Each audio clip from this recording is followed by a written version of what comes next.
bugün həmişə inkişaf etdirəcəyimiz yeri qoyuruq bir kənara. Yaxşı, hansı sahəni bilmirsən, gəl onu inkişaf elətdirək. Niyə bunu eləyirik bilmirəm. Burada həm də ekonomik vəziyyəti düşünürəm valideynlər. Hansı ki, bəzi sahələr var ki, onlardan ya gəliri, qazancı daha gec qazanacaq uşaq.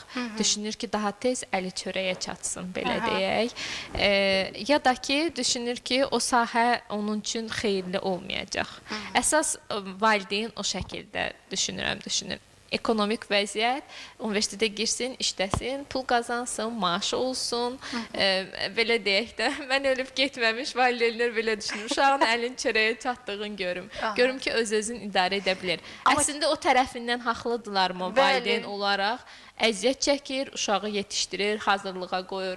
O da onun haqqıdır ki, görsün ki, həqiqətən övladı artıq əl çörəyə çatıb, rahatdır. Özünü idarə eləyə bilir. Amma bir tərəfdən də uşağı da məlumatlandırmaq lazımdır ki, sənin seçdiyin sahə budur, gəlir aşağı-yuxarı bu olacaq, gör səni qane edəcəksə, uşağı da xəbərdar etmək lazımdır.